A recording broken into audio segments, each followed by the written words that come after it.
So we are moving into the section now on gospel unity, and tying it back to our original thesis. You know, one of the motivating factors for the writing of the New Testament was being able to deal with and bridge this divide that the early church experienced with regards to being Judeo-centric to now eliminating these barriers and these borders and inviting in all nations. This passage in Ephesians 2, it captures very succinctly what the work of the gospel did. Therefore, remember that formerly you who are Gentiles by birth and called uncircumcised by those who call themselves the circumcision, which is done in the body by human hands. Remember that at that time you were separate from Christ, excluded from citizenship in Israel, and foreigners to the covenants of the promise, without hope and without God in the world. But now, in Christ Jesus, you who once were far away have been brought near by the blood of Christ. Very, very profound reality, right, that is being described here. But it wasn't an easy or overnight process for the early church to really realize this in their community, right? Though theologically this was true and spiritually this was true, within the actual relationships of the community there were a lot of things that needed to be worked out along the way. When did the Jews become Jews? As we sort of take on this issue of unity between Jews and Gentiles, I think it's important to kind of get a little bit of an historical perspective about history of Israel. About 1800 BCE is when Abraham and the covenant of circumcision began. And that circumcision then, that became a key feature in Judaism, for the nation, for the people of Israel, as an identity, an in or out dividing line. Around about 500 years later, Moses and the law, right, the giving of the commands. And that's when really the nation of Israel, right, as a people, they began to really get some definition, right, through the covenant with Moses. 825, Solomon is able to build the temple, so there is a permanent place of worship there, in which they are able to do and observe the temple sacrifices, the priesthood, all of these things. These are very defining practices and customs for Israel. Then around 722, there is the Assyrian exile. So 10 of the 12 tribes get taken into exile and basically disappear. They just become part of the Gentile world.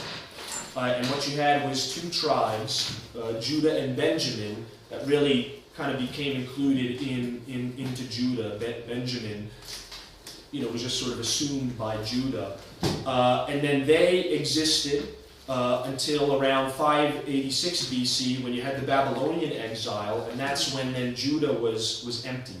For the most part emptied. There was a small remnant that remained, but for the most part they were taken into exile. And then about a generation later, Jerusalem was repopulated. Right, this is the Cyrus cylinder, when they send the exiles back to rebuild Jerusalem and then also rebuild the temple.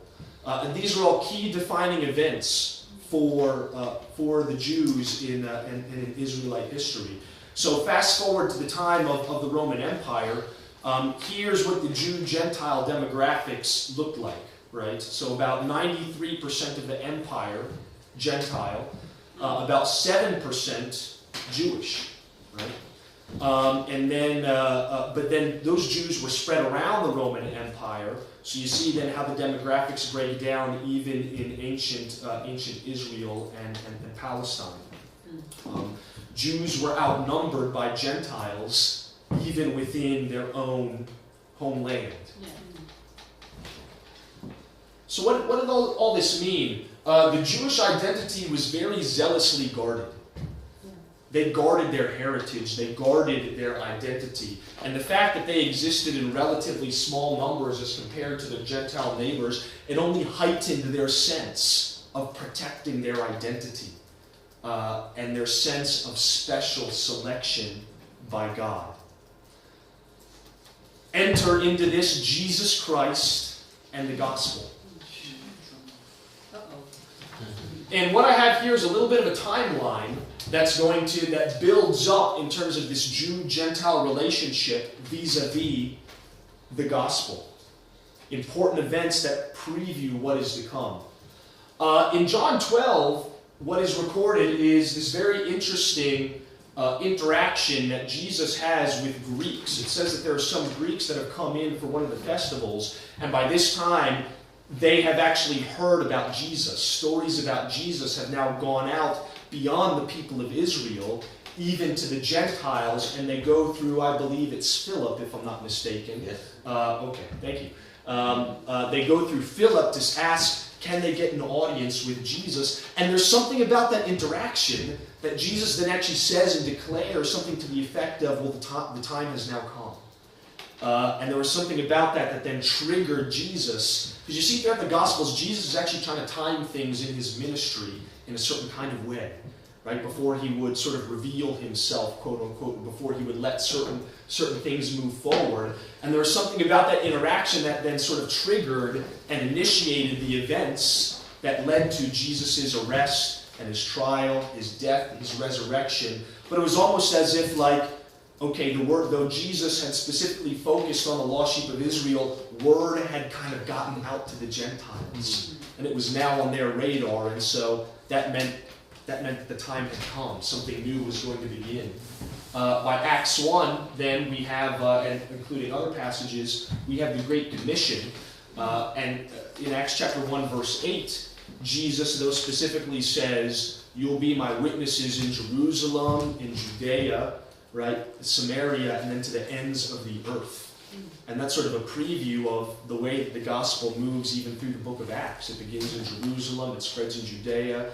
By Acts 8, preaching outside of Judea into Samaria, and then as well as the Ethiopian eunuch. And then it goes to the Gentile world.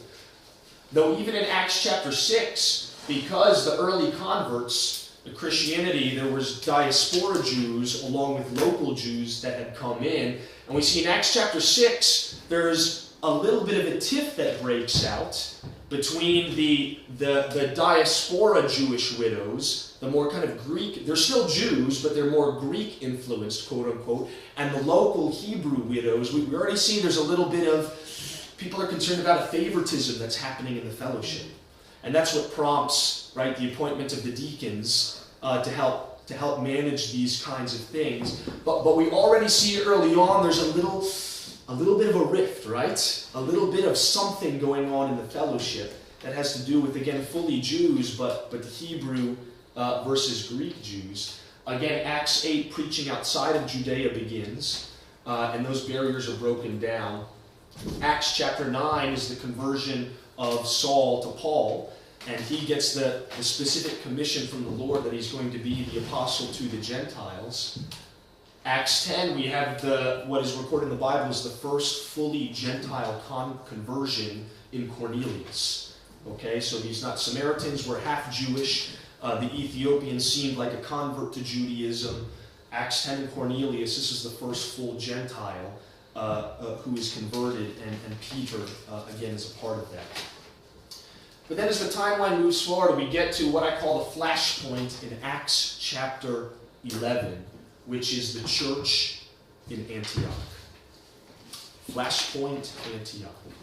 Acts chapter 11. So what's happening in Acts chapter 11? I think we mostly know the history. This is, again, around 41 AD, but a persecution breaks out after Stephen is martyred, right? And so the disciples, they begin to spread and they begin to disperse.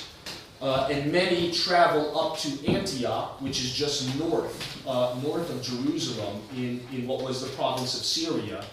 And Antioch is actually a major city and a major hub at this time in the Roman Empire. And in Antioch, what we get is the beginning of the first large-scale conversion of Gentiles. as we read about in Acts chapter 11, they go, but they're not just speaking to the Jews, they're speaking to the Greeks as well. And so what we have is we have a church that is largely a Gentile church, with largely Gentile conversions. And this is a major development. There aren't even apostolic leaders up there, because again, this has begun just with the average disciple who is fleeing from Jerusalem, and then this sparks and this begins. It begins a major hub. Paul and Barnabas are sent up there, and then Antioch becomes, again, this launching point for their first missionary journey around 49 AD into the Gentile world. However, within a year, the Judaizing controversy would reach a fever point, resulting in the letter of Galatians that Paul writes, and the Jerusalem Council that we'll read about in Acts chapter 15. But Antioch, again, is the key thing here is it's a church where you're having Gentiles converted in large numbers. What is the Judaizing controversy? It's simply this. We read about in Acts 15, verse 1. Certain people came down from Judea to Antioch and were teaching the believers, unless you are circumcised, according to the custom taught by Moses, you cannot be saved. That was the issue. And so this question rose, and it basically became a salvation issue. Right? Do you have to become Jewish before you can become a Christian? That was the question. And what we're going to do right now is we're going to take up this question in two camps. We'll break up the room. We'll split it down the middle. Okay, and we're going to have this debate between ourselves. All right. This group is going to be, this group will be the pro-Judaizing camp. And this group will be the other camp right here. So do you have to become Jewish before you can become Christian? This group is going to be the yes group, and this group is going to be the no group. And here's what we're going to do. We'll have a little bit of this discussion, and what we're going to do, though, is we're only going to use the Old Testament, okay? We can only use the Old Testament to sort of build and develop our arguments and our case, and then we will present it to one another. So we'll go ahead and break up, and we'll take a few minutes to kind of talk and discuss amongst ourselves. We'll get our Bibles out, but Old Testament only to take up this question. The yes group and the no group. So let's take a few minutes to do that. And I'm going to join over here with yes group. No.